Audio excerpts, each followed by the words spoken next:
The rain had stopped an hour after the service, but the mud on the hillside still clung to Ethan Collier's boots, as if it wanted to pull him under with her.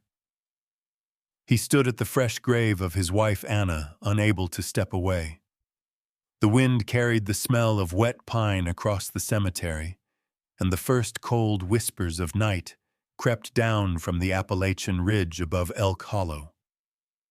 The sky hung low with swollen gray clouds, heavy and impatient. It would rain again soon. Behind him, his kids waited near the old pickup. Jacob stood with his hands in his pockets, stiff and silent, watching his father with the solemn patience of a boy forced to grow older too fast. Lily hugged her little brother Benji, who clung to her hip with wide, confused eyes. They had already lost too much. Ethan swallowed the lump in his throat and turned away before they saw him break again. "Come on," he said quietly. "Let's go home." The drive back into Elk Hollow took them through narrow roads cut into the side of the mountains, the kind of roads that made travelers grip the wheel tighter without realizing it. Clouds drifted among the trees, and the mist wrapped around the truck like a cold veil. No one spoke. Not even Benji. When they reached the house, the porch light flickered twice before glowing steady again. Anna had always hated that light.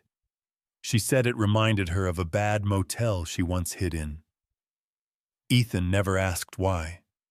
He wished now that he had. He guided the kids inside.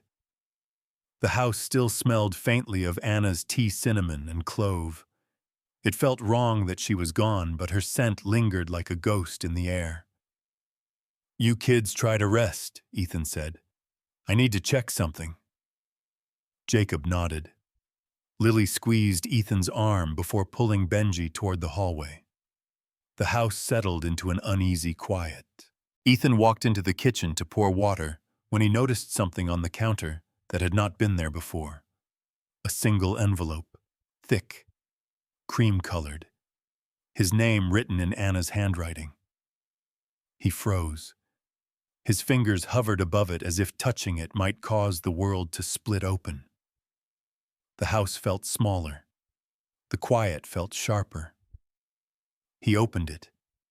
Inside was a folded letter and a smaller card pressed between the pages. The paper smelled faintly of Anna's perfume, the same one she wore the night they met. His vision blurred for a moment.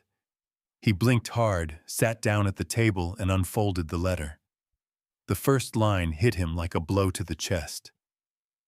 "If you are reading this, I am already gone, and they are coming for you next." Ethan's breath caught. His heart pounded against his ribs. He kept reading. "You must leave Elk Hollow tonight. Take the kids and do not tell anyone where you are going. Not even people you trust. Not even the sheriff. There is a place waiting for you.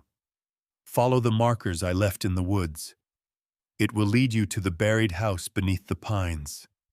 You will be safe there." He shook his head and closed his eyes. "What is this, Anna? What did you get mixed up in?" Another line followed. "You always thought I worried for nothing. I wish that had been true. Voss found out what I knew. It was only a matter of time. Clayton Voss." The name soured his stomach. The man owned half the mines in West Virginia. He funded the mayor. He donated to charities. He smiled in photographs. But Ethan had seen him once in a bar 5 years ago. The man's eyes had been colder than stone. Ethan lifted the small card tucked in the envelope. A child's drawing. The mountains. A little house half hidden by the slope. 3 pine trees drawn heavily over it. A crude red arrow pointed left. Anna's writing at the bottom, "Show this to Jacob. He will understand the markers." A hard thump echoed outside. Ethan snapped his head toward the window. A sleek black SUV sat across the street. No lights. No movement. Just parked. watching. The porch light flickered again, twice. Ethan felt a cold ripple work up his spine. Another thump, this time from the front porch. He stepped quietly to the door and peeked through the curtain. A man stood under the dim porch light, hat pulled low, long coat, not moving, not knocking, just staring straight at the door. Ethan backed away from the window, his heart hammered. The letter dangled in his shaking hand. He rushed down the hallway, grabbed Jacob first. "Get your sister and brother," he whispered. "We are leaving. Now." Jacob stared at him. "Dad, what is happening?" "I will explain on the road." "Move." Jacob nodded and ran. Ethan grabbed the emergency backpack Anna had packed years ago. He always thought she was overprepared. Now he wondered if she had known all along that this day would come. He stuffed the letter inside and slung the bag over his shoulder as the kids hurried back to him. Lily held Benji's hand. Both looked afraid. "Daddy," Lily whispered. "Who is outside someone we do not want to meet?" He guided them through the back door into the cold night. The forest loomed behind the house, dark and deep, thick with pine and sycamore. The wind rustled the branches with a low sigh. Jacob tugged Ethan's sleeve. "Dad. Look." On the first pine tree at the edge of the woods, faintly carved into the bark, was a crooked triangle pointing uphill. Anna's mark. "She really did prepare this," Jacob whispered. Ethan nodded. "Stay close. No talking." They hurried into the trees, swallowed by darkness. Behind them, the front door of their house burst open. Heavy footsteps crossed the porch. Benji whimpered. Lily covered his mouth gently. Ethan picked up the pace. He could feel the danger pressing against his spine like a blade. As they reached deeper into the woods, the trail markers became more frequent. A notch in a branch. A carved circle. A strip of faded red cloth tied around a root. Ethan whispered, "She knew we would need this." They kept moving until the lights of Elk Hollow disappeared behind them. The path ahead curved upward toward the ridge. Rain began again, steady and cold. Finally, they reached a break in the trees, a small clearing lit only by moonlight through the clouds. Ethan let the kids rest for a moment.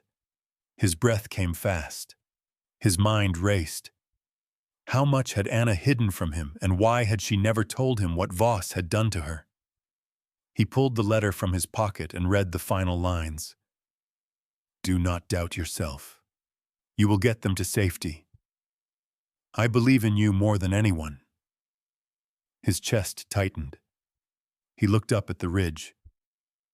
"We keep climbing," he told the kids. Jacob nodded. "Where are we going, Dad?"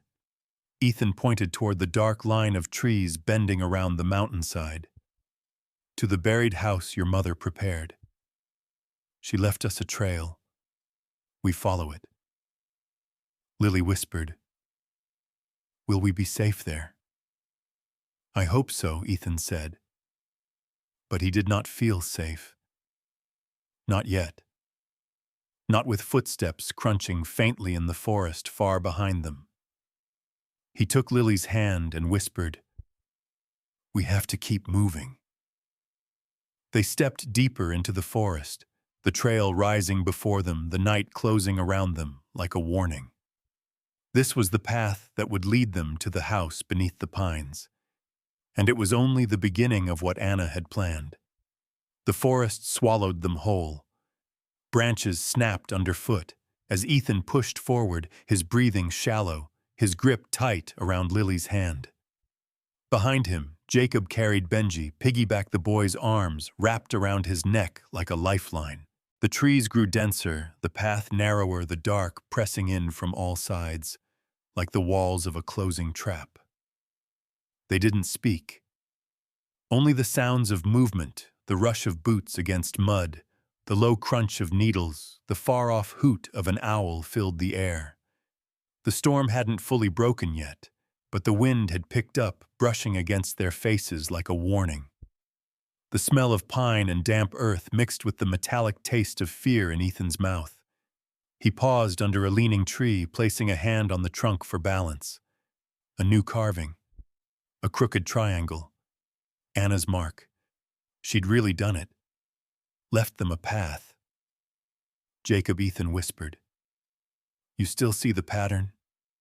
Jacob nodded, sweat on his brow. The triangle points the way.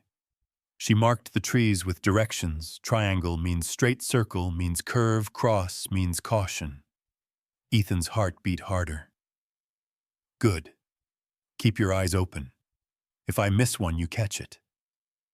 They moved again, faster now. The deeper they went, the colder the air became.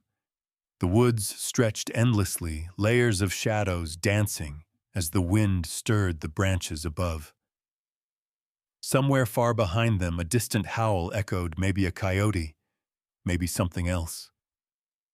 They crossed a fallen log over a dry creek bed. Benji whimpered softly against Jacob's shoulder. Is this the way to heaven? He asked, his voice tiny. Ethan looked back. No, buddy, we're not going to heaven. We're going to the house your mom told us about. Benji didn't reply. The forest shifted again. The slope steepened. They had to climb over exposed roots and moss-slick rocks. Ethan paused now and then to check for marks, each one a lifeline. Then they reached the first dead end. A wall of fallen trees collapsed from a recent storm, blocked their path like a barricade. Anna's markers disappeared here. Ethan cursed under his breath. No triangle. Nothing. Jacob pointed left. There's a break in the brush. She might have rerouted. Ethan crouched, shining his flashlight low, careful not to make it too bright. And there it was, a faint red cloth tied to a stubby pine branch. Wind fluttered it like a flag. This way, he said. They ducked under branches, stepped over roots, followed the winding game trail, until it dipped into a narrow gorge with high earthen walls. A stream once flowed here, but now it was dry. Along the ridge, tree roots reached out like bony fingers. Halfway down the gully, Ethan stopped. Something moved behind them. Too heavy for a deer. Not quite loud enough to be casual. He raised a hand. Jacob froze. Lily clutched his sleeve. Benji, now on foot, pressed into Ethan's leg. Ethan crouched and picked up a rock. He motioned for the kids to get low, then tossed the rock up the trail. Silence. Then the faintest crack of movement, leaves disturbed. A branch creaked. A breath caught. Someone was following them. He turned to the kids and mouthed, "Run." They scrambled. No time to be quiet anymore. They bolted down the gully, boots thudding, leaves scattering. The gorge twisted left, then opened into a steep incline leading back into thick woods. Halfway up, Benji stumbled. Lily caught him, pulling him up as Ethan took the lead, yanking branches aside to clear a path. At the top, another marker. Circle. Path curves. He didn't stop. Daddy, are we running from monsters? Lily's voice trembled. He didn't answer right away. He couldn't lie. Not tonight. Yes, he said, but I'm not letting them get you. Behind them, a sharp whistle sliced the air. Not a bird. Human. A signal. Another whistle answered from the right. Ethan's stomach turned. They weren't being followed by one man. There were at least two, maybe more. He pushed the kids harder. Stay close. Don't look back. They ran through a thicket until the forest suddenly thinned, revealing a narrow logging road. An old rusted pickup was parked at the edge, headlights off, windows rolled down. Ethan froze. Then he saw her. Marla Gaines. standing in the shadows beside the truck, holding a lantern in one hand and a shotgun in the other. "I was hoping you'd figure it out in time," she said. Her voice was low but steady. "Get in.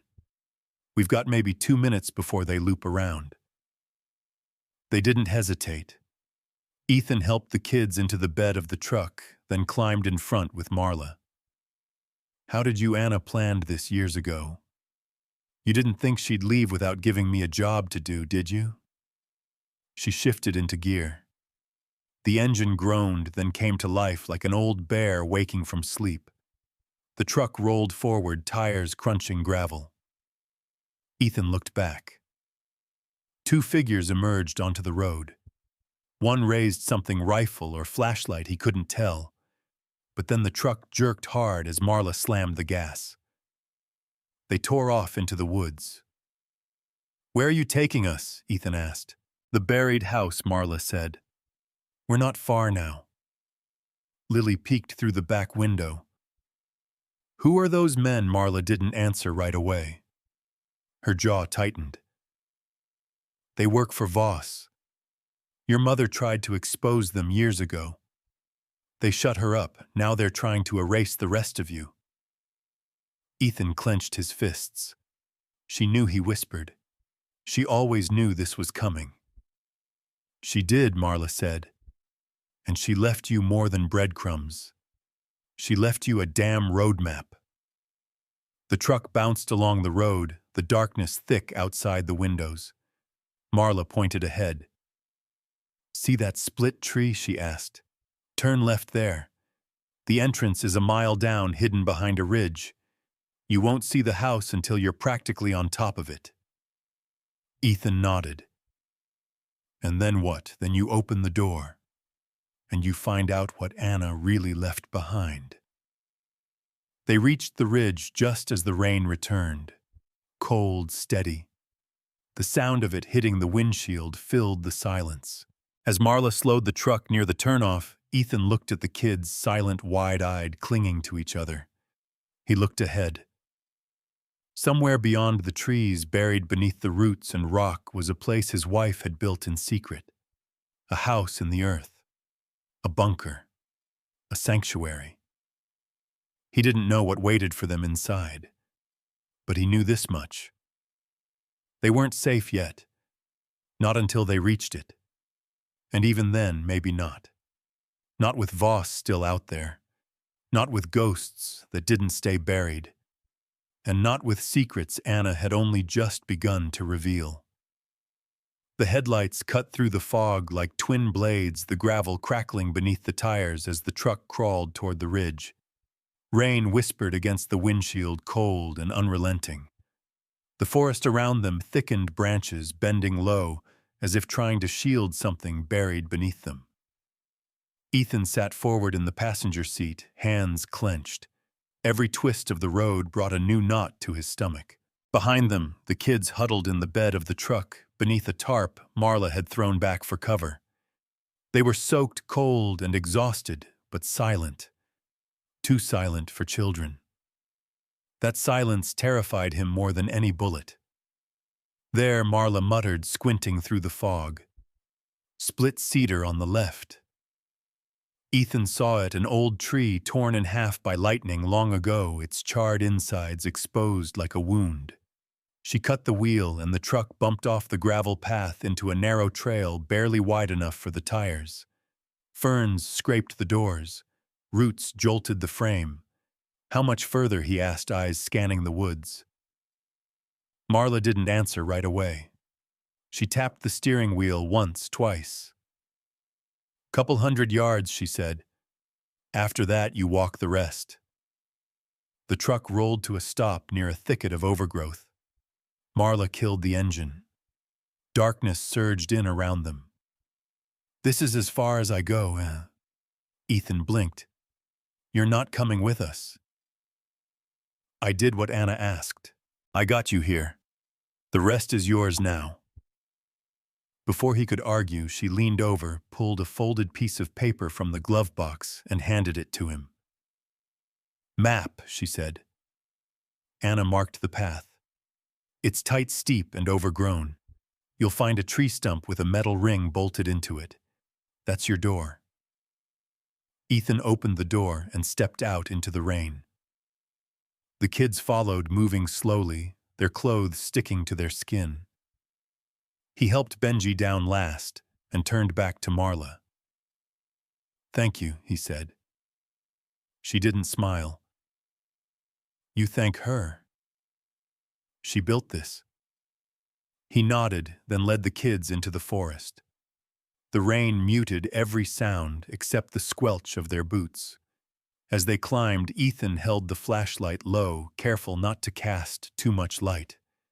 The trail narrowed, forced them to walk single file. He felt the ground soften beneath them, the slope rising steeply.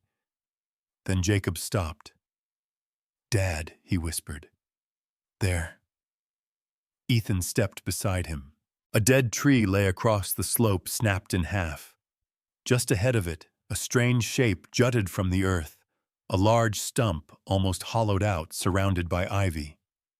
Ethan brushed back the vines. There it was. A thick iron ring bolted into the top. He grabbed it with both hands and pulled. The ground groaned. Soil cracked. The top of the stump lifted a hidden hatch. Beneath it, a metal staircase spiraled into darkness. Lily's hand found his. "I'm scared." He squeezed gently. "Me too." They descended in silence, the only sound the soft clanging of boots on metal and the far-off whisper of rain above. The deeper they went, the cooler the air became. Damp. Earthy. Still. At the bottom, the staircase opened into a wide concrete chamber dimly lit by old bulbs strung along the ceiling. The space looked like a bunker, reinforced walls and shelves of emergency supplies. A thick door stood at the far end, half covered in tarp and dust.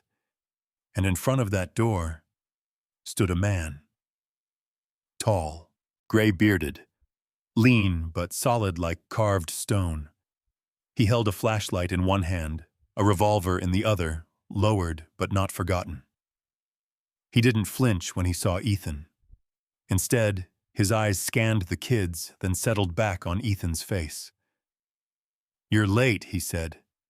Ethan stepped in front of the children. "Who the hell are you?" The man lowered the gun and took a slow breath. "Name's Rayburn. I'm the one who built this place with your wife." Silence. Benji pressed into Ethan's leg. Jacob's shoulders stiffened. Ethan didn't relax. "How do I know you're not with Voss?" Rayburn scoffed. "If I were, you'd be dead already. Anna told me to wait for you. She knew this day would come." Ethan didn't move. Rayburn reached slowly into his coat pocket and pulled out a small locket. Opened it. Inside was a photo, Anna much younger holding baby Jacob. A note was folded behind it. He handed it to Ethan. Ethan unfolded it. "If Ethan finds you first, he's still got fight in him. If not, God help him. Show him the room. He'll know what to do." Ethan read it 3 times. Rayburn watched him. "You done testing me?" Ethan nodded. Rayburn turned and unlocked the heavy door behind him. The seal hissed as it opened.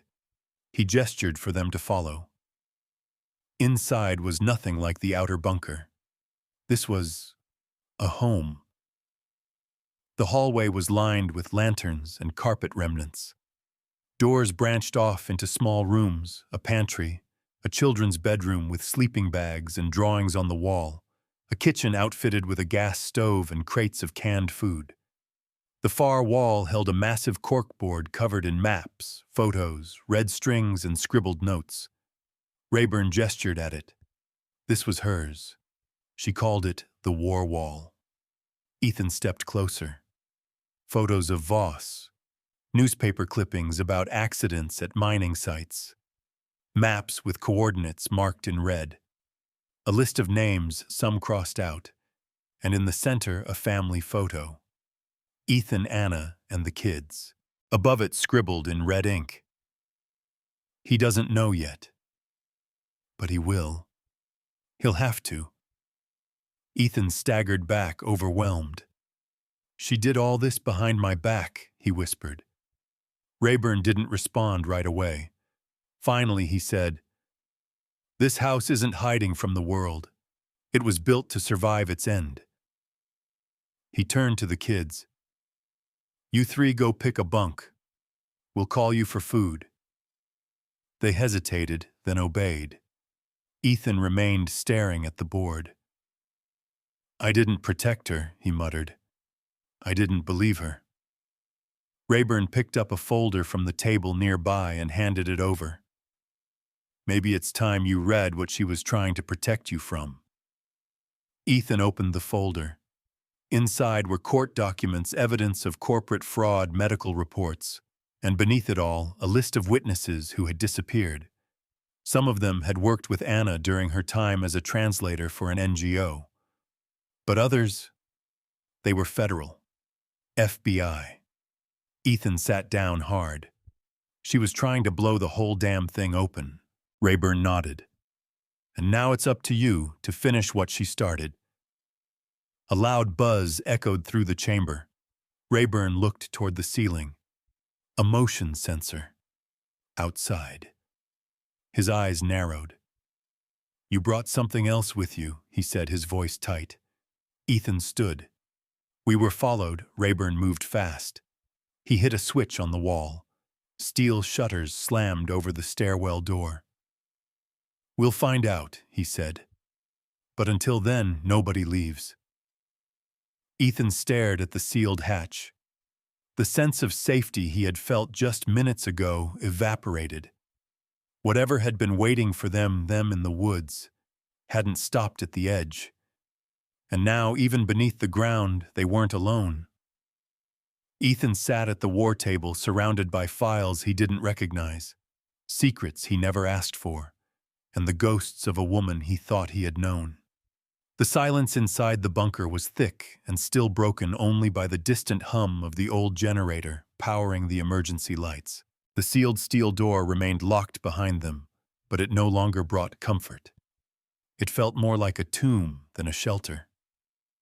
He flipped open another folder, surveillance photos of men in suits shaking hands behind construction sites, blueprints of illegal tunnels beneath the mines, invoices that traced back to offshore accounts under the name Voss Energy Development.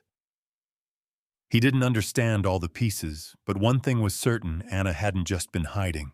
She'd been fighting a war, and he'd been blind to all of it. Rayburn placed 2 steaming mugs on the table, then sat across from him. "She was smarter than both of us," Rayburn said. Ethan didn't answer. Rayburn studied him, then leaned back, letting out a tired sigh. "You know, the day she first came to me with this plan, I thought she was crazy. Told her I was too old to be building bunkers in the woods for a conspiracy theory. She didn't try to convince me, just said, 'It's not paranoia if they really killed your sister.'" Ethan looked up sharply. "They killed your sister 10 years ago." Rayburn nodded. She was a journalist, dug too deep into a coal spill cover-up linked to Voss's company. They called it an accident. Anna didn't buy it. And turns out, she was right. Ethan rubbed his face, exhaustion settling in like lead. "I thought she was just being careful, preparing for some worst-case scenario. I didn't know she was preparing for this." He stared at the corkboard again. "She built a war room in the dirt while I changed oil for a living." Rayburn smiled faintly. "She believed in you, said you were the only person she could trust with the truth." Ethan shook his head. "I wasn't ready." "Well, you are now." Ready or not, Jacob appeared in the hallway, walking toward them with his hands in his pockets. His face was pale but calm. "Dad," he said, "can you come see something?" Ethan stood immediately following his son into the sleeping quarters. Lily and Benji were sitting on a small mattress flipping through a red leather notebook with a broken strap. It looked old, worn, weathered, familiar. "Where'd you find that?" Ethan asked. "It was hidden under the mattress," Lily said. "It has Mom's name on the inside." Ethan took it, gently opened to the first page. Anna's handwriting. Sharp, fast, but legible. Day 1. "If you're reading this, Ethan, I didn't die by accident. I was poisoned, and the evidence is bigger than both of us." He flipped further. Day 11. "I followed a woman from the clinic, one of the whistleblowers. Her name was Teresa. I think she knew she was being watched. She passed me a flash drive. I haven't opened it. Not until I find a safe way to protect the kids." Day 27. "They've started following me again. I leave one of the flash drives in the bunker with Rayburn. The other, I hide it in Sonoita, where you saved me the first time." Ethan felt like the air had been punched out of him. "Sonoita?" he whispered. Rayburn, standing behind him, looked confused. "Arizona." Ethan nodded. "We met there. 12 years ago. I was doing contractor work near the border. She came in with a cut hand, barely speaking English. I helped her get stitches. We talked for 2 hours. Didn't even exchange numbers. But 6 months later, she walked into my garage back in Charleston. Said she was looking for a mechanic." "She wasn't," Rayburn said. "No, she wasn't." Ethan ran his fingers across the journal. "She must have left something there. Something important. Do you know the place, Sue?" He nodded. "Yeah. There was a clinic. Tiny thing. Run by 2 retired nurses. I still remember it." Rayburn crossed his arms. "Then that's your next stop." Ethan set the journal down, feeling his purpose shift. "What's on the flash drive?" "If I had to guess," Rayburn said, "Proof Voss has been burying bodies and laundering millions through fake land reclamation projects. And maybe worse." Ethan stared at the wall, at the lines of red string that ran from photo to photo like veins. Everything pulsed with tension. A sudden buzz echoed again from the motion sensor near the ceiling. Rayburn froze. Jacob stepped back. Lily clutched Benji's hand. Ethan turned to Rayburn. "Same sensor as last night, yeah," Rayburn said grimly. "Except this time, it triggered twice." He moved quickly toward the surveillance terminal and flipped on the exterior camera feed. Grainy black and white footage lit up the screen. A figure moved through the trees. Slow. Calculated. Not the same man as before. This one was bulkier, carried something slung over his shoulder. Ethan leaned closer. "Is that a rifle?" Rayburn nodded. "It's Voss's cleanup crew. They don't knock." He turned to Ethan. "We have to move. Now. I'll hold them off. You can't take them alone." "I won't. Not for long. I just need time for you to get the kids out." Ethan clenched his fists, where Rayburn opened a cabinet near the floor and yanked back a rug. Underneath was a second hatch. "Leads to a creek tunnel," he said. "It'll take you 2 miles downriver. There's a service road where Marla should have stashed a second truck. She would have left the keys in the fuse box." "What about you?" Rayburn smiled faintly. Anna didn't trust many people, but she trusted me to keep her family breathing. Ethan grabbed his pack and shoved the notebook inside. He knelt in front of the kids. "Time to go," he said softly. "We follow the water." Benji's lip trembled. What about Mr. Rayburn? Ethan looked him in the eye. He's going to buy us time. The kids crawled into the hatch. Jacob held Benji's hand. Lily carried the flashlight. Ethan looked back at Rayburn. Thank you, he said. Rayburn nodded once. Finish what she started. Then Ethan dropped down into the tunnel, sealed the hatch behind him, and plunged into darkness. Water trickled beneath their feet. The air was cold and wet. The tunnel walls were narrow, but just wide enough to crawl. They moved fast. No one spoke. Above them, they heard the distant thud of boots, the whine of metal scraping against stone. A sharp burst gunfire. Ethan didn't stop. He kept crawling, kept pushing. For Anna, for the kids, and for the truth she died protecting. He didn't look back. The tunnel twisted beneath the mountain like a buried vein, cold and narrow, the air thick with damp earth and mildew.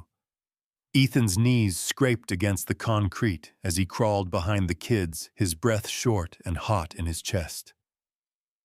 Every echo of their movement bounced down the tunnel like a warning shot. Lily held the flashlight steady ahead, casting flickering shadows along the curved walls. Benji kept slipping, but Jacob never let go of his hand. They moved as one, tired, wet, scared, but still moving.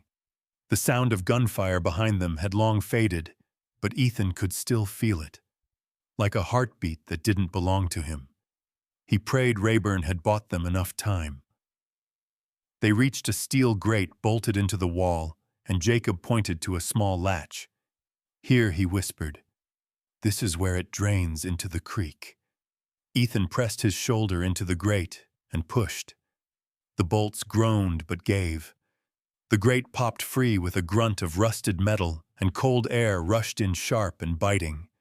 On the other side was a narrow drop into the creek bed below. Water streamed lightly through the channel, shallow but fast. Ethan dropped down first, his boots splashing. He turned, caught Lily, then Benji, and finally Jacob, who slid down the last few feet. The forest opened up around them, wider now, less suffocating.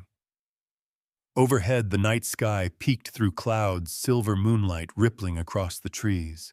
The rain had slowed to a drizzle, but everything was soaked. Benji clung to Ethan's leg. Is he gone? Ethan looked back toward the ridge. Smoke drifted upward, faint and thin. Not fire. Flashbang or smoke grenade, maybe. He couldn't tell. He hoped Rayburn had made it out. But he didn't lie to the kids. I don't know. They followed the creek downstream. The current whispered around their ankles as they moved. Every branch snap or bird call made Ethan flinch. He scanned for signs, Anna's marks, but there were none. This stretch wasn't mapped. This was survival. 20 minutes passed before they saw it, a narrow service road cutting through the trees, barely visible from the creek bed. There, Ethan said, "Get up the bank." They climbed, muddy and trembling. At the top, an old truck sat beneath a camouflage tarp, tires half submerged in leaves. Ethan rushed to the driver's side, opened the fuse box under the dash, and found a ring of keys taped to the back wall. Anna again. She'd planned this far ahead. He turned the key. The engine sputtered, then roared to life. He let out a shaky breath and helped the kids in. Once they were strapped in, Ethan slammed the door and said the words he hadn't wanted to say out loud. Your mom wasn't just hiding from danger. She was hunting it. Jacob turned toward him. What does that mean? Ethan gripped the wheel, stared down the road ahead and the woods on either side, deep and endless. It means we're not just running anymore. He threw the truck into drive and peeled away gravel spitting behind them. The tires gripped just enough to keep them steady on the wet road. They drove in silence for a while. Lily leaned against Benji, who had finally fallen asleep in her lap.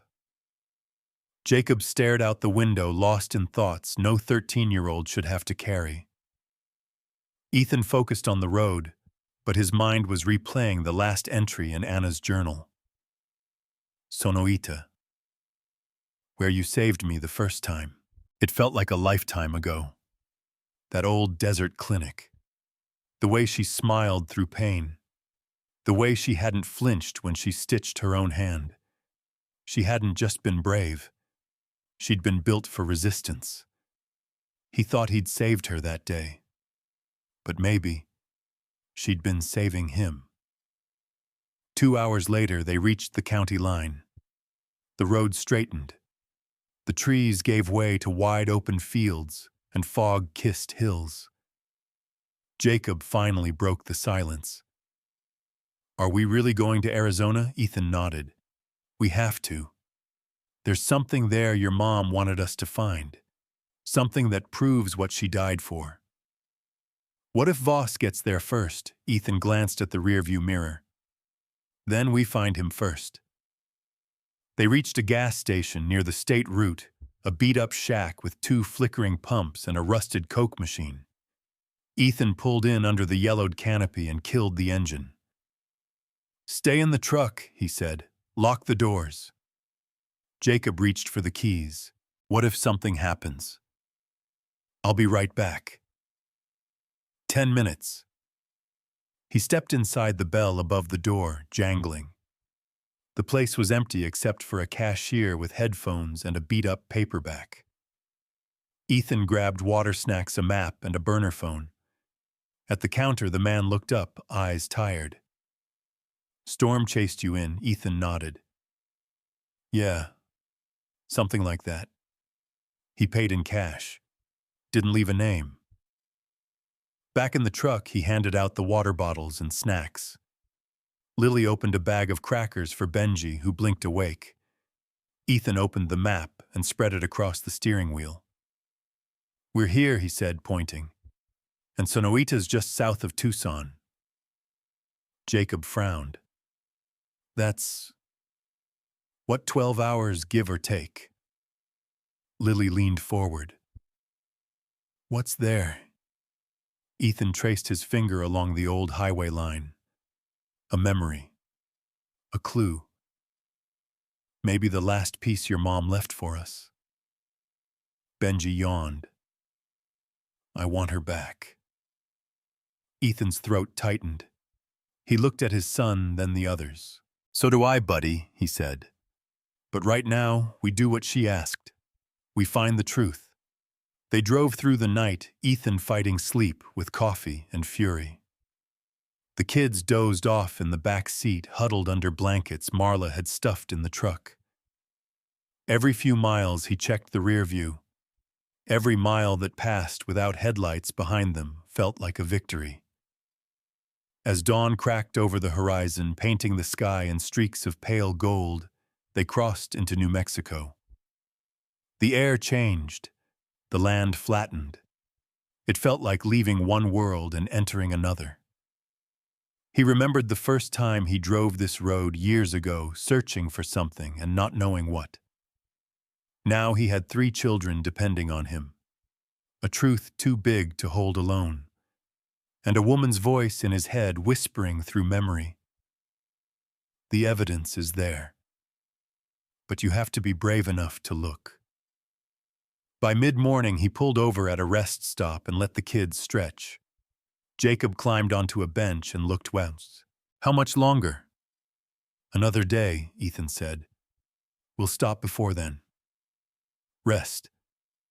He checked the burner phone. No signal.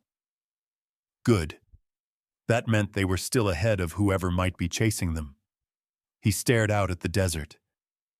Sonoita was waiting, and whatever Anna had left behind would either blow the lid off Voss's empire or bury them with it. He tightened his grip on the steering wheel. They weren't just running anymore. They were hunting the truth. By the time they crossed into Arizona, the sun was beginning its slow descent, bleeding orange over the horizon, like a cut that wouldn't close. The land stretched open, vast, quiet, unforgiving. Scrub and sand replaced forest and creek. The truck kicked up dust that lingered behind them like a trail, and Ethan kept checking the rearview mirror as if fear could materialize out of thin air. Jacob sat up front now, unfolding the old paper map across his lap. His fingers traced the thin red line Ethan had drawn the night before, their path winding through forgotten towns and empty highway. "Are you sure this is the right clinic?" Jacob asked. "I'm not sure of anything anymore," Ethan said. "But your mother never forgot a detail without reason." Lily leaned forward from the back seat. "Why would she hide something here? Why not closer to home?" Ethan didn't answer at first. Then he said, "Because this is where I met her. And I think it was where she first decided she wasn't going to run." They drove in silence, the weight of that memory sitting with them. An hour later, they reached Sonoita. It was smaller than Ethan remembered. Time had stripped it down even more. A single gas station. A diner. A post office that looked more like a tool shed. And there, at the edge of town, half buried in sand and brush, was the old clinic. The sign was cracked letters faded to ghosts, Coyote Ridge, free medical. Ethan parked across the street. The building looked abandoned. He got out slowly, the dry heat hitting him like a furnace. The kids followed, shielding their eyes from the sun. "Stay close," he said.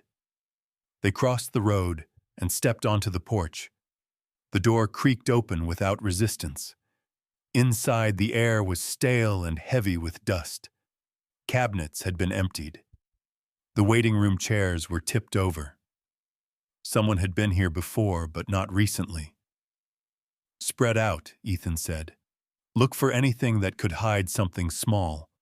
A flash drive, a notebook, anything." Jacob moved toward the back hall. Lily checked drawers along the reception desk. Ethan headed into the exam rooms, scanning the walls for damage panels, loose boards. Benji stood in the doorway, fingers in his mouth. "It smells like Grandma's basement." Ethan almost smiled.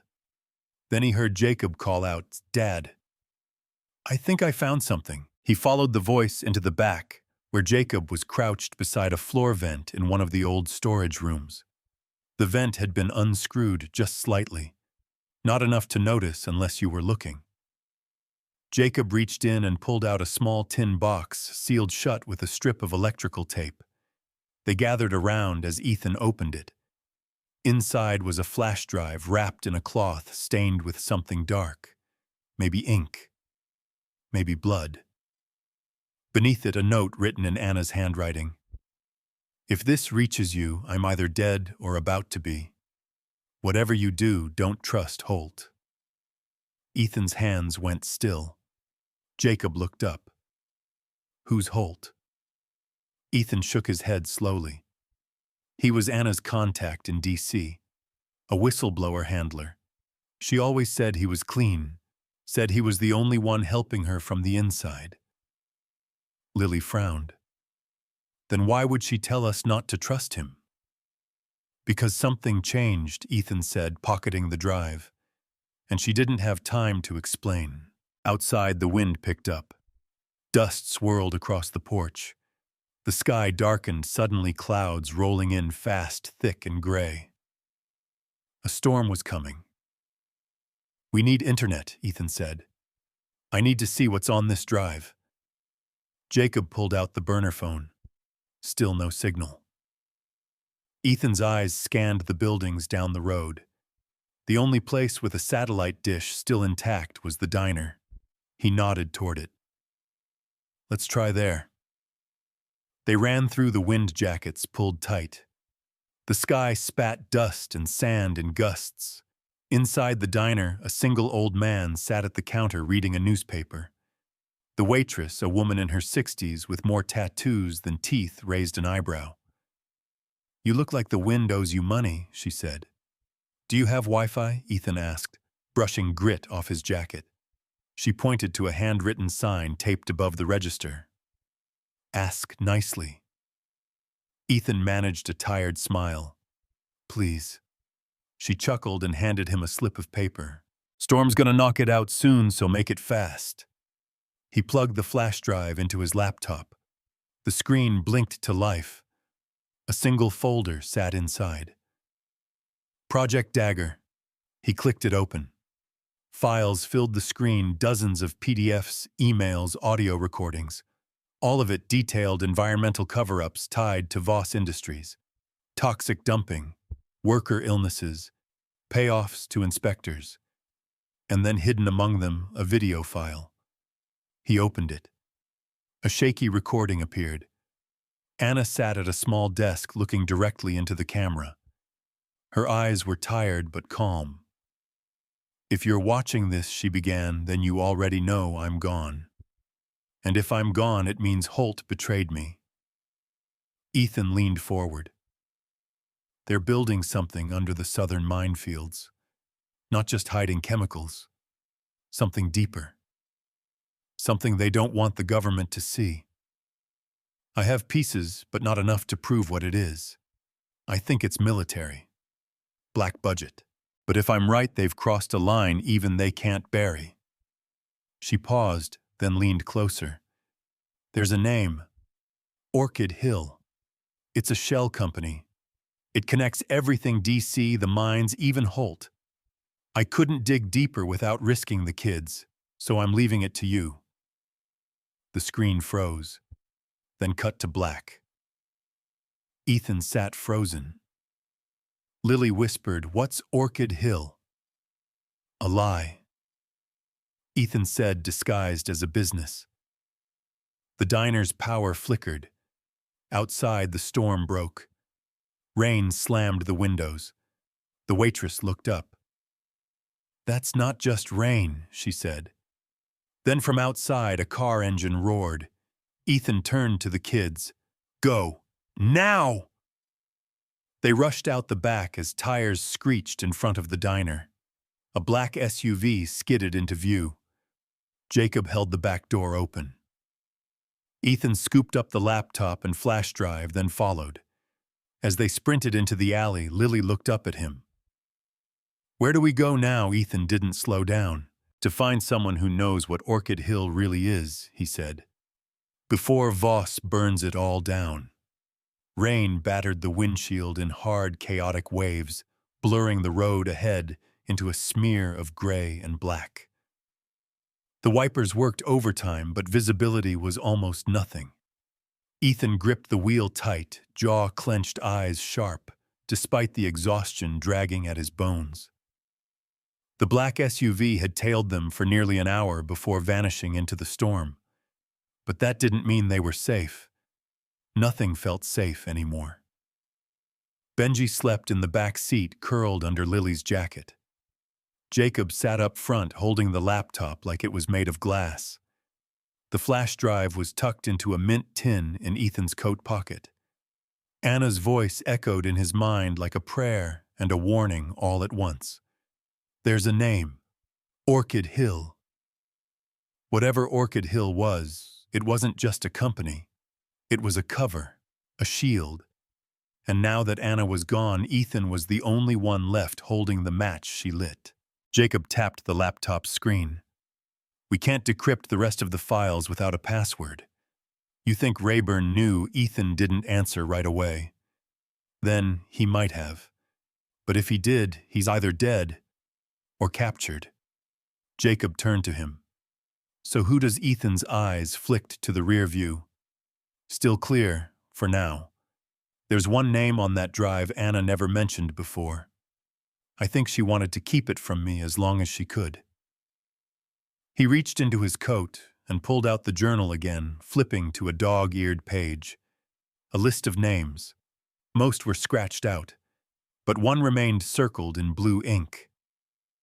M. Cole, Flagstaff. Marshall Cole, Ethan muttered. He was military intelligence. Retired.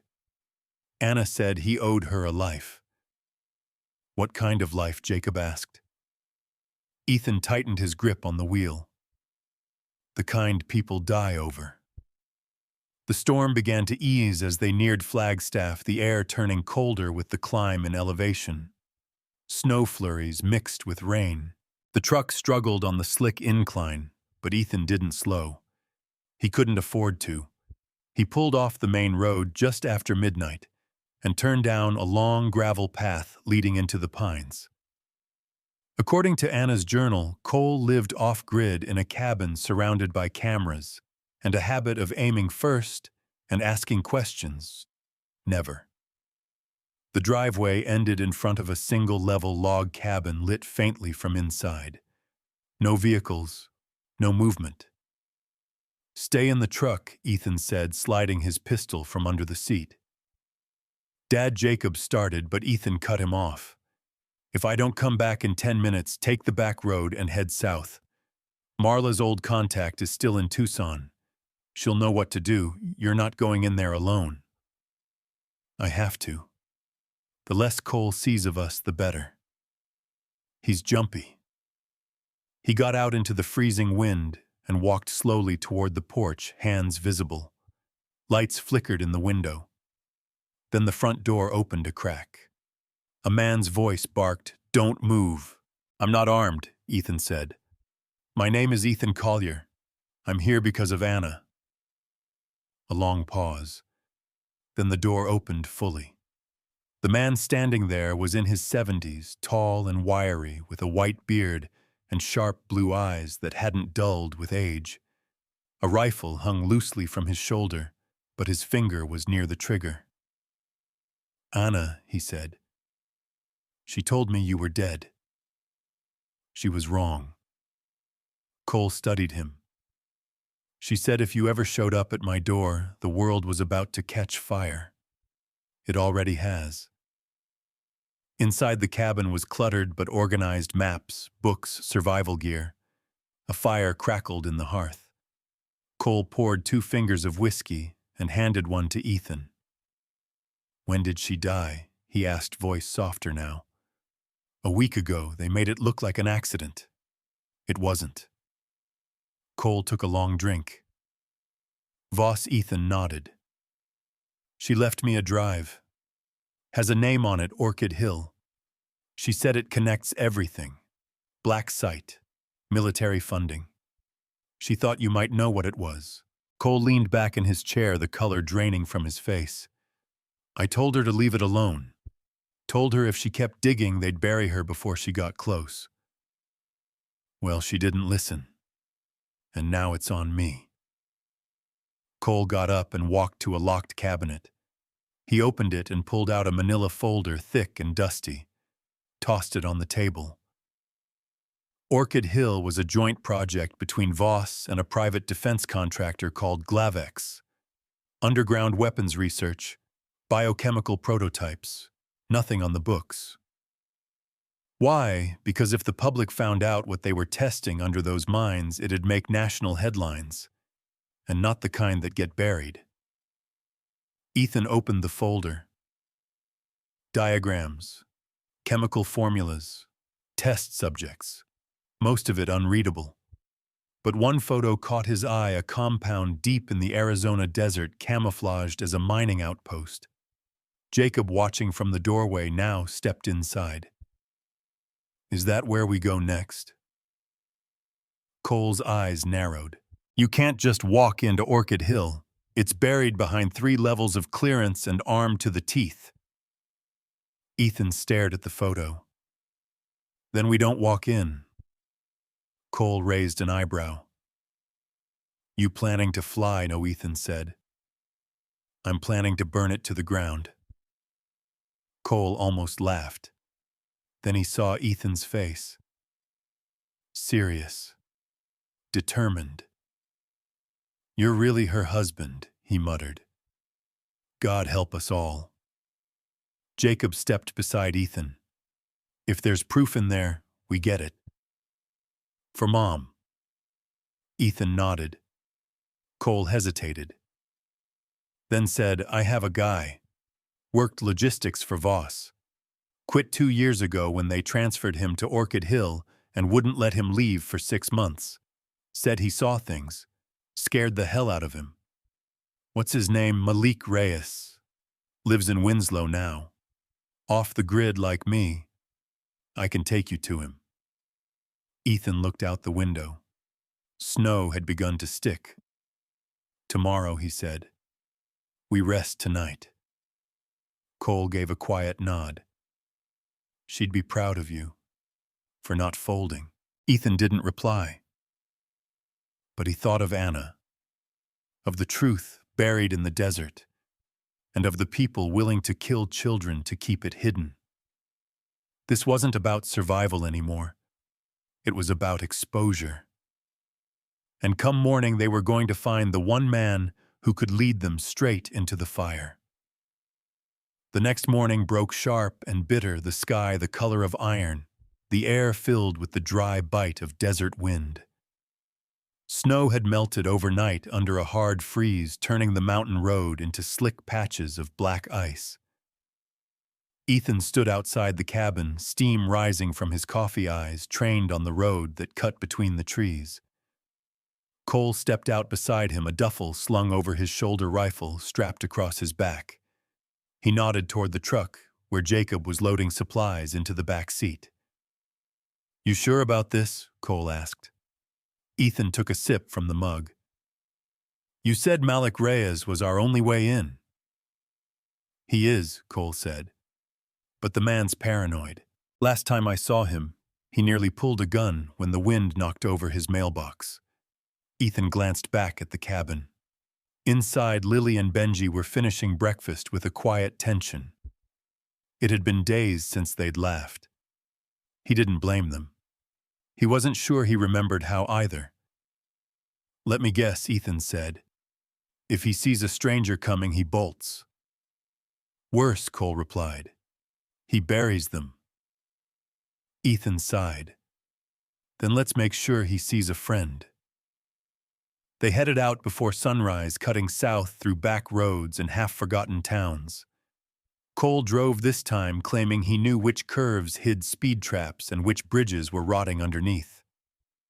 Jacob sat in the back beside his siblings, flipping through pages of Anna's journal again, eyes darting over notes and scribbles like he was searching for her voice between the lines. After 2 hours of quiet driving, Cole slowed near a wide stretch of desert where the road ended at a rusted gate. A battered sign read, "Private property. No trespassing. Violators will be prosecuted or shot." This is it, Cole said. Malik's compound. Beyond the gate, the land stretched into red sand and brush, ending at a squat house surrounded by old RVs, solar panels, and what looked like satellite dishes made from scrap metal. It was the kind of place conspiracy theories were born in. Stay in the truck, Ethan told the kids. I'm serious. Doors locked, windows up. They nodded, eyes wide. Cole popped the door open and raised both hands as they walked. Malik, he shouted. It's Cole. You shoot me now, you'll have to find a new guy to drink with. Nothing. Then from behind a rain barrel, a man emerged, tall, lean, holding a scoped rifle like it was an extension of his spine. He had long black hair, sharp cheekbones, and a distrustful stare that locked onto Ethan immediately. Who's the extra Malik? Called out. He's not here to screw you, Cole said. He's here because Anna's dead. Malik flinched. Ethan stepped forward. She trusted you. Malik narrowed his eyes. That's what scares me. A long silence passed before Malik lowered the rifle. Come on, he muttered, but don't touch anything. Inside the house, wires and monitors filled the living room. Solar batteries lined the wall. Maps of Arizona were pinned to a corkboard annotated with notes in red ink. In the center was a satellite photo of a compound hidden in a mountain range, Orchid Hill. Malik poured himself a cup of black coffee, then lit a cigarette with shaking fingers. She came to see me 6 months ago, he said. Told me if she didn't make it, someone else would come. Said it would be her husband. I laughed. Told her if she trusted anyone, she was already dead. You worked at Orchid Hill? Ethan asked. Contracted. Logistics. My badge only got me into the outer level, but I heard enough. Saw enough. They're not building bombs in there. They're testing something. Biological. Ethan's heart dropped. Virus is worse, Malik said. Hybrid stuff. Chemical triggers. Gas designed to target DNA markers. Stuff that could wipe out a village and leave the next one untouched. Anna was close. Too close. That's why they marked her. Jacob stepped inside from the truck holding the laptop. She left us a drive. It has part of the blueprint. But there's a passcode. Malik leaned over the screen, fingers hovering. Did she ever call you Solace? He asked suddenly. Ethan blinked. What? She said if you came, tell him Solace is the key. I thought it was code for a location. Maybe it's your password. Ethan typed it in.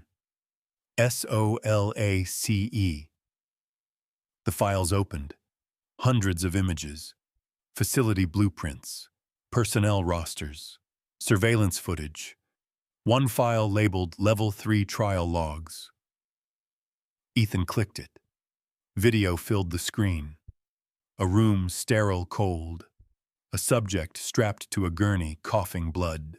A man in a white lab coat looked into the camera. Trial 27B. Subject showing delayed respiratory collapse. Agent release scheduled for 0600. Clearance level Orchid. Ethan felt sick. Malik nodded grimly. That's what they're hiding. Cole spoke quietly. If this goes public, they'll erase us before it does, Malik said. They monitor keywords, search traffic, even this place. He walked to a cabinet and pulled out a set of printed maps and a burner phone. If you're serious about exposing them, there's only one way in. The ventilation shaft at the North Ridge. Every delivery skips that path because it's unstable. But I've crawled it. It's tight, but it gets you inside the second level. Ethan took the maps. And how do we get out? Malik smiled bitter. No one ever talks about that part. Ethan stared down at the papers. If this place is built on secrets, then we burn it down with truth. He turned to Cole. We'll need gear. And someone watching the kids. I'll stay, Cole said without hesitation. Ethan looked at Malik. You in, I already buried one friend, he said. Let's make sure Anna didn't die for nothing. Outside, the wind had picked up again. The sun was sliding west, casting long shadows across the sand.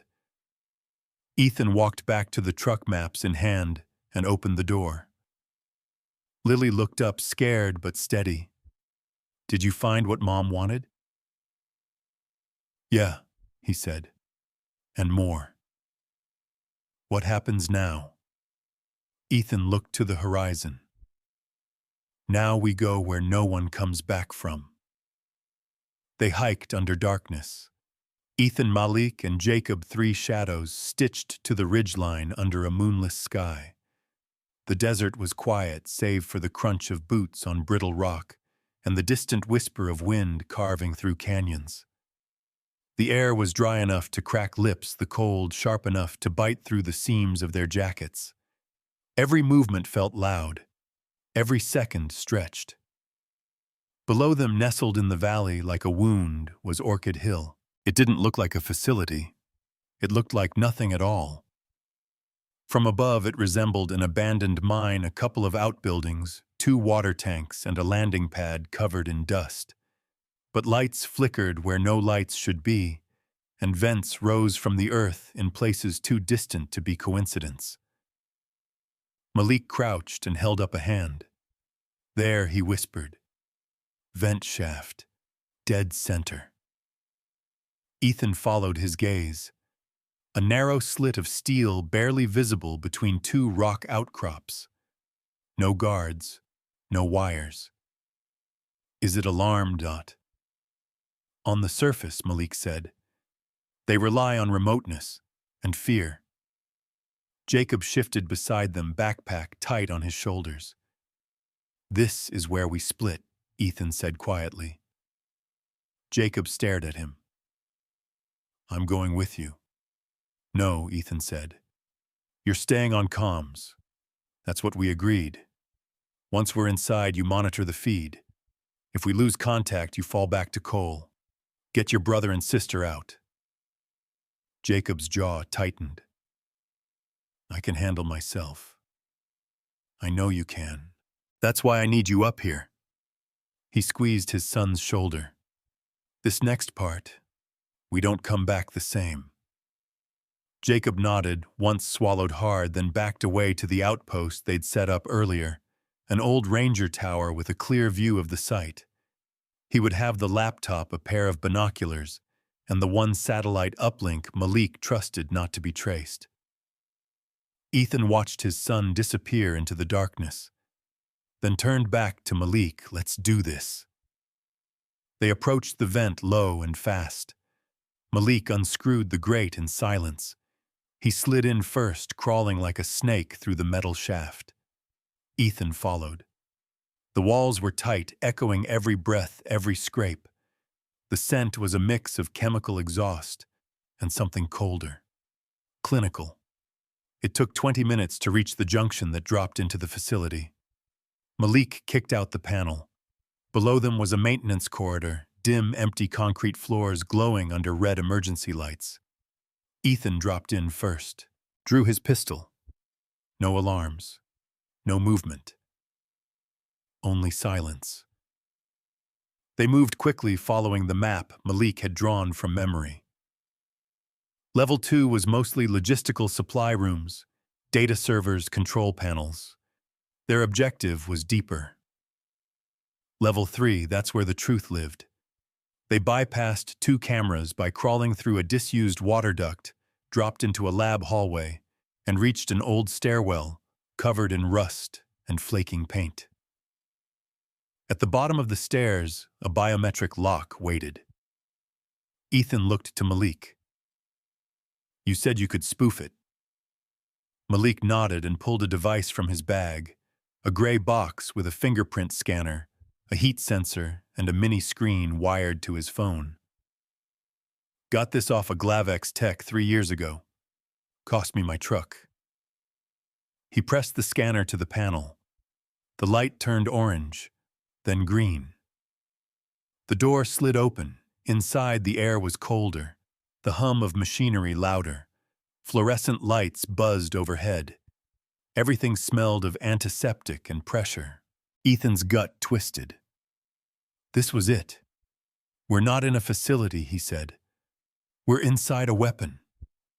They walked past sealed rooms with glass walls, labs lined with specimen jars, centrifuges, cooling tanks. Notes scribbled in code. Some doors were marked authorized personnel only. Level Orchid. Others had no markings at all. Then they found a secure archive room labeled Trial Data, Orchid 3A. Malik picked the lock. Inside were dozens of drives labeled by year and trial number. A terminal waited at the end of the room. Ethan stepped forward and plugged in the backup drive Anna had hidden. The terminal recognized it. The files began to download. Jacob's voice crackled in Ethan's earpiece. Dad, I see a convoy approaching from the south. 3 black SUVs. Ethan froze. ETA 10 minutes. Pull back. Now. I'm not leaving without you. Jacob, I can jam their signal, Jacob said. Just long enough for you to finish the transfer. Ethan hesitated. Malik said, Let him. We're almost done. Outside the building rumbled faintly. The footage came online. Trial logs, footage of test subjects, injections, collapses, violent seizures, audio files of researchers arguing about control thresholds. One file labeled Confidential, Government dossier. Ethan opened it. Names. Politicians. Senators. DoD contractors. Payments traced to false corporations. Orchid Hill was only the tip. The ROT went deeper. Then a noise outside the room. Boots, multiple sets. Ethan yanked the drive. "Go," he said. They ran back through the corridor, but their path was cut off, 3 armed guards turning the corner. Ethan fired once. Malik tossed a smoke bomb. The hallway filled with gray haze. They turned into a side room and sealed the door behind them. Vent Malik gasped. "There's one in the ceiling!" Ethan pushed a steel table underneath and climbed up, prying the vent open. More boots pounded the floor outside. Malik shoved the drive into Ethan's vest. "You go. I'll hold them." "No. I've got one more bomb," Malik said, pulling a small charge from his bag. "Remote trigger. You get this out. You show the world. That's how we win." Ethan stared at him, chest tight. Malik nodded once. "Tell her I kept my promise." Ethan climbed into the vent. Seconds later, the door burst open. Gunfire followed. The hallway behind him lit up with sound. But Ethan kept crawling, every breath a countdown, every second a step closer to truth. He emerged onto the ridge 20 minutes later, clothes soaked with sweat, heart pounding. Jacob was waiting wide-eyed. "You made it." Ethan handed him the drive. "It's all here," he said. "Everything." They turned back toward the truck. But in the distance, Orchid Hill burned. A plume of smoke rose behind the mountains as the facility erupted from within Malik's final act. Ethan didn't look back. He just kept moving. They reached the safe house just after dawn. The sun crawled over the Arizona horizon, like a secret being slowly revealed, casting pale orange across the hills. The wind carried the sharp scent of ash. Orchid Hill's final breath still clinging to the desert air. The sky was too calm for what they carried.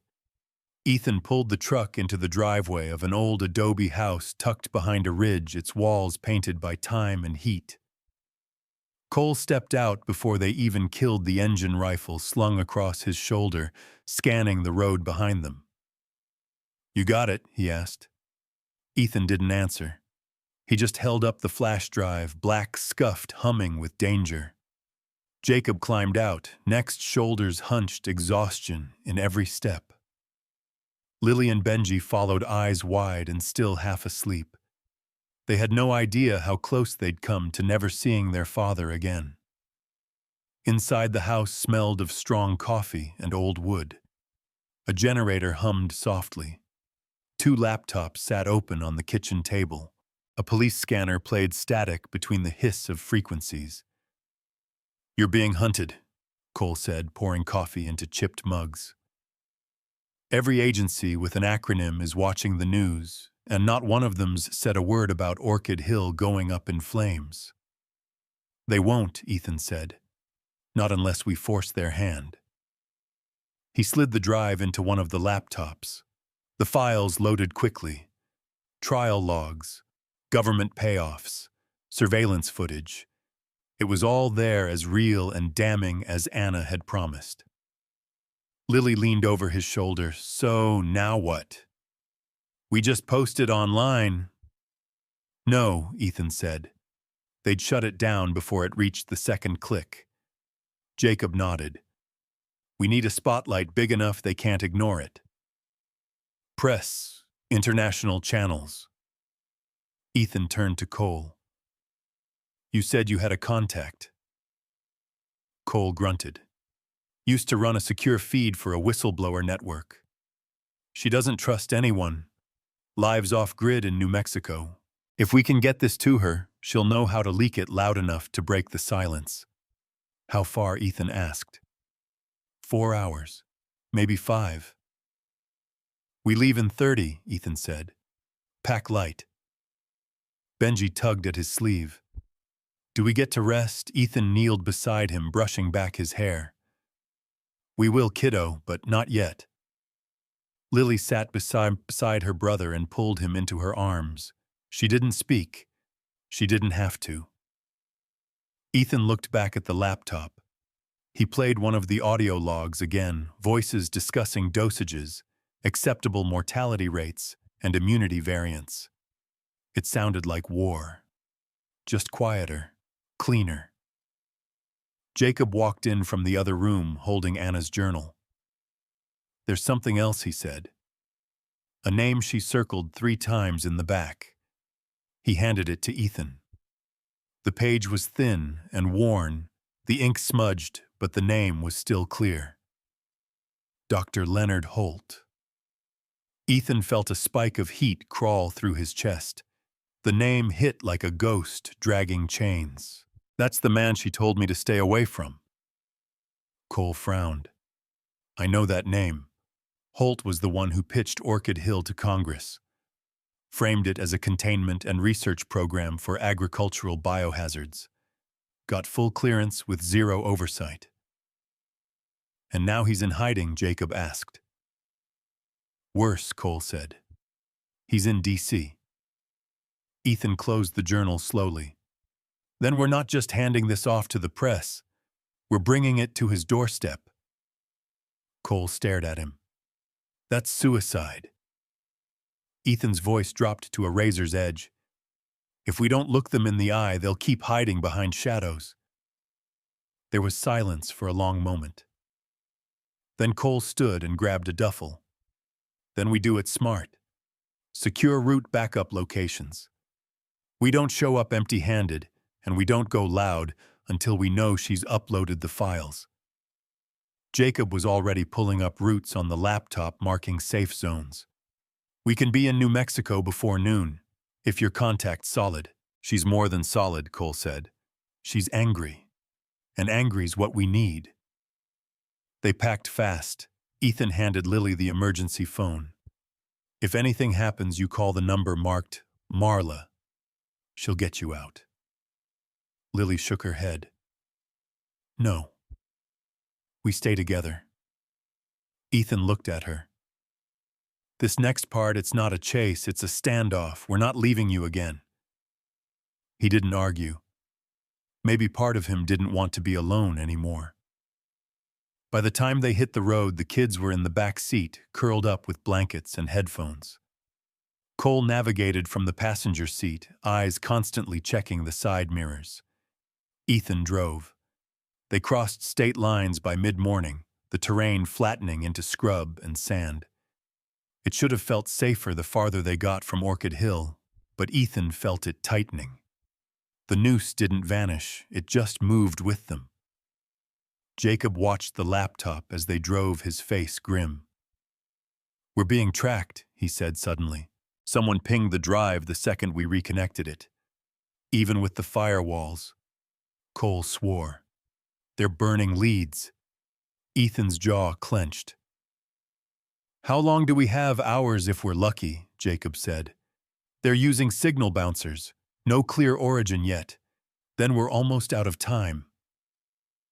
At noon, they pulled into a crumbling desert town off a dirt road, more ghost than living. The safe house was hidden behind an old mechanic's shop, the code to enter etched into the metal of a gas pump. Cole knocked twice, then 3 times fast. The door opened. A woman in her 40s stood there, dark hair tied back, pistol in hand. Sharp eyes. No smile. You're late, she said. We brought a storm, Cole replied. She let them in. Her name was Nessa. She ran a leak network that had survived 3 federal takedown attempts. The room beyond the steel door was filled with hardware servers, antennae batteries humming like a war machine in sleep mode. Ethan handed her the drive. She plugged it in and whistled low.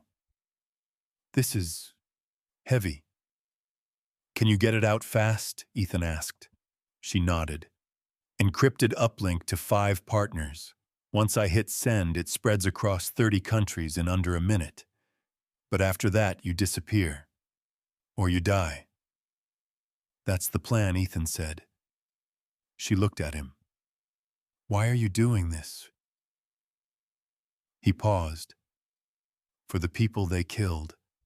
For the ones they'll never admit existed. And for my wife who gave her life to bring this truth into the light. Nessa nodded once. Then let's finish what she started. She hit a single key.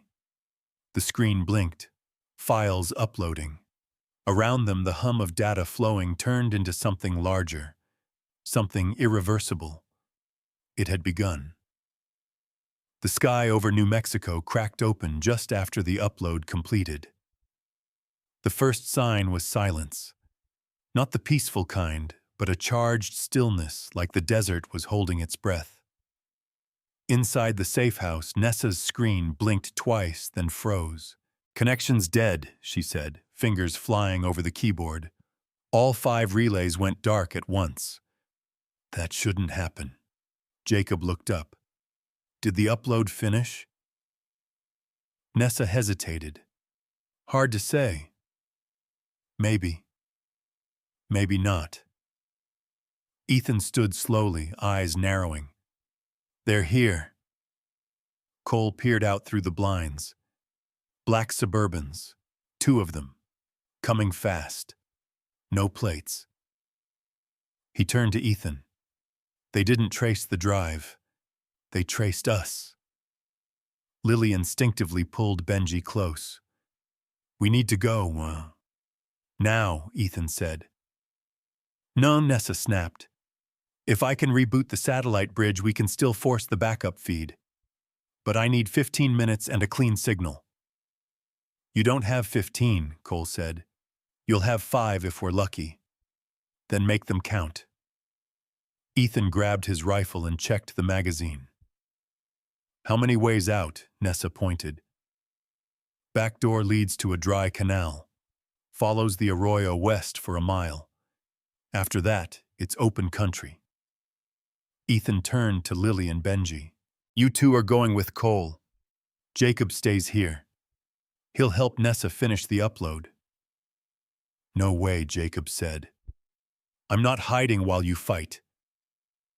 You're not hiding, Ethan said firmly. You're defending truth. That's the harder job. Jacob swallowed hard but nodded. Ethan turned to his daughter. You get your brother out, no matter what. Lily nodded, eyes already glistening. Then came the knock. 3 raps, slow, mocking. Ethan's heart kicked into high gear. Cole raised his rifle, moving to the front window. Outside, a man in a charcoal suit stood calmly between the Suburbans. Sunglasses, earpiece, impossibly still. Mr. Collier, the man called, voice smooth and amplified. We only want to talk. Ethan opened the front door just wide enough to shout through it. Talk with bullets, do you? I'd prefer not to. The man replied. But if we must, we must.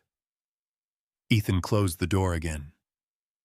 You hear that? Cole nodded grimly. They're stalling. Ethan turned to Jacob. Keep the drive safe. Don't stop the upload no matter what happens. Jacob looked him dead in the eye. I won't. Ethan took one last look at his son, so much like Anna it hurt, and then motioned for Cole, Lily, and Benji to follow him through the back. They slipped into the canal seconds before bullets shattered the front windows. Concrete dust burst into the air. The hum of suppressed fire was almost worse than the noise, clean, precise, unfeeling. Nessa ducked behind the server tower. We lost another node. Jacob tapped the keyboard with shaking fingers. Rerouting through Iceland. But they're jamming the European line switch to the Sol mirror. That one's buried. Done, Jacob breathed. Sending now. The back alley echoed with footfalls as Ethan led the kids west. Cole dropped back, firing 2 quick rounds at the pursuing agents. One went down. The rest fanned out like a hunting line. "We're not going to outrun them," Cole muttered. "There's a rock formation up ahead," Ethan said. "Used to be a cave. We hole up there. What if they trap us, then we hold until Jacob finishes the upload. After that, we disappear." Back at the safe house, Nessa was sweating. "We're almost there," she said. "One more hop and it's out." Jacob typed faster than he ever had in his life. "They're breaching the outer firewall. Encrypt the kill switch. I'm trying, damn it." A loud crash. The front door slammed open. Boots on wood, voices, cold commands. Jacob grabbed the pistol Ethan had left him. It felt too heavy, too real. "Keep working," Nessa said, pulling a sawed-off shotgun from under the desk. The first agent entered with military precision, sleek, armored eyes hidden. Nessa fired once. The agent flew back. Another came through the window. Jacob launched himself into the desk, tipping it over. The laptop skidded across the floor, but stayed open. Upload 87%. In the cave, Benji trembled under Lily's arms. Cole covered the mouth of the cave with his rifle, while Ethan crouched beside a flat rock, checking the signal on their backup radio. Nothing but static. "Can we trust she'll get it out?" Cole asked. Ethan didn't answer at first. "Then, if she can't, it means no one ever will." A silence passed. Then the radio cracked. Jacob's voice broken, breathless. "Dad, we're at 94%. They're inside." Ethan pressed the mic. "Hold your ground. I'm coming back." "No," Jacob said. "We can't risk you, too. Just promise me, if we don't make it, you finish this. Don't talk like that. Promise." Ethan swallowed the lump in his throat. "I promise." Inside the safe house, Nessa fired her last shot, then fell back, bleeding. Jacob ducked behind a cabinet, typing with one hand, while gripping the pistol in the other. "Upload 99%. The laptop beeped. "Upload complete." Jacob didn't get to smile. The agent burst through the cabinet and knocked him out cold. Later, when Ethan reached the safe house, the battle was long over. 2 agents were down. Nessa was gone. The laptop was shattered, but the screen still glowed faintly. Backup confirmed file mirrored to international hubs. Ethan knelt over his son, bruised but breathing. He looked up at the ruins of the room. "They know," he whispered, "and it's too late to stop it." Cole stepped into the doorway, face pale. "The world just changed." Ethan nodded slowly. "Truth isn't a weapon. It's a reckoning." And reckoning had just begun. It rained the next morning. Not the sharp desert storms Ethan had grown used to, but a steady, cleansing rain, soft and cold, falling in slow rhythms that felt like a benediction. The safe house was silent now, wrapped in the hush that comes after fire, blood, and sacrifice. Ethan stood on the porch, a blanket draped over his shoulders, watching water pool in the cracked adobe steps. Behind him, Jacob slept on a makeshift cot, bandaged, and breathing, his hand still curled slightly, as if still gripping that pistol. The drive was gone. The files had scattered across the world. In seconds, one truth fractured into 1,000 screens. By dawn, Orchid Hill was no longer a secret. It was a headline, a reckoning. Governments scrambled to deny, to spin, to control. But it was too late. The evidence had replicated in places they couldn't reach: databases in Iceland, activist servers in Berlin, mirrored storage in South Korea. The names, the money trails, the trial logs, they were all out. Cole emerged from the side of the house, carrying a steaming cup of coffee. He handed it to Ethan without a word. His hands were weathered, his eyes red-rimmed, but his stance was steady. You think it'll matter? He asked quietly. Ethan sipped. The bitterness grounded him. It already does. Cole nodded toward the horizon. News broke 4 hours ago. Senate's in emergency session. 2 resignations. A few sudden retirements. People are asking the right questions for once. Ethan didn't answer. He just watched the sky. He thought of Anna. He saw her smile the way she touched their kid's hair, when they slept the fire in her voice when she talked about truth. She'd never wanted revenge. Only light. Only the end of silence. Lily stepped onto the porch next Benji, trailing behind her. They looked thinner, older, changed. Benji handed Ethan a folded piece of paper. "What's this?" Ethan asked gently. "It's from Mom's journal," Benji said. "Jacob found it." Ethan unfolded it. It was a letter, scrawled in Anna's handwriting. "If you're reading this, it means I'm gone. But it also means you didn't stop. That means everything. To our kids, the world won't always be fair. But that doesn't mean we stop fighting for what is.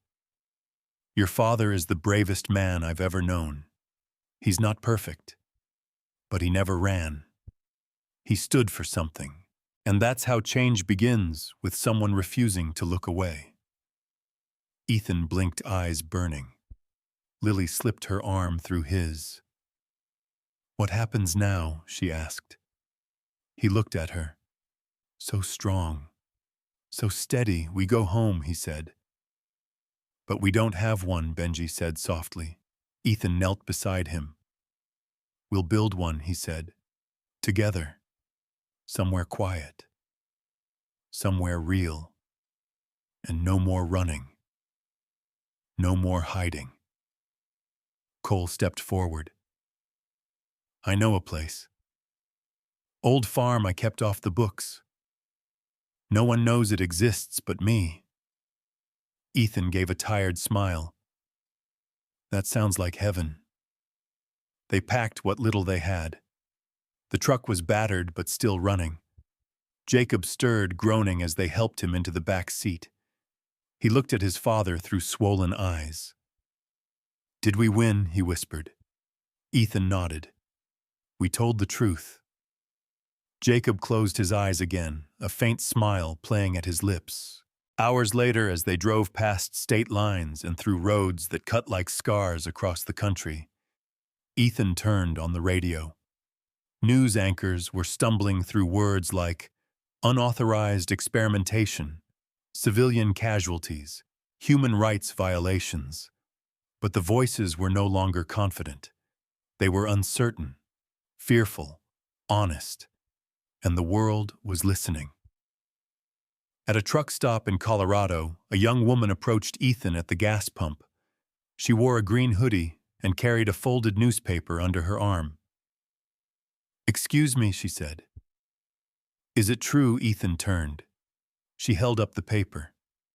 The headline read, "Whistleblower exposes secret facility, Orchid Hill was built to kill." I saw your face on the video," she said. "You were with the woman who leaked the drive. The one who died." "Anna Wright." Ethan hesitated, then nodded. The woman swallowed hard. "Thank you," she said. "My brother was in one of those trials. We never knew what happened to him. Now we do." Ethan felt his throat tighten. "You deserved the truth," he said. She stepped back, blinking away tears. So did she. As the woman walked away, Ethan looked back toward the truck. The kids were watching. All of them. Even Benji. They saw it too, the ripple. It was starting. Later that night, they arrived at the farm. It wasn't much. A creaky barn, a crooked fence, and a house that leaned slightly like it had weathered one storm too many. But the grass was real. The air was clean. It was enough. Cole showed them where the well was, where to find the generator, how to hide in plain sight, if it came to that. But Ethan already knew they wouldn't need to. The ghosts had been named. The silence was broken. And now the healing could begin. He stood at the edge of the field while the kids explored the property, chasing each other through the tall grass, their laughter rising again like sunlight through clouds. For the first time in what felt like forever, he smiled. Jacob walked up beside him, shoulder to shoulder. "Do you think it'll last?" he asked. "The peace, no. The truth." Ethan looked out over the land, the horizon burning gold. "Maybe not forever," he said, "but long enough for people to decide who they want to be." He put his hand on his son's back. "And if they forget," Ethan said, "someone else will remind them." He looked at his children at the farm, at the sky finally clearing. Because the truth once spoken doesn't go back into the dark. It lives. It haunts. It saves. And in the right hands, it rebuilds. They didn't just survive Orchid Hill. They made sure the world would never build another.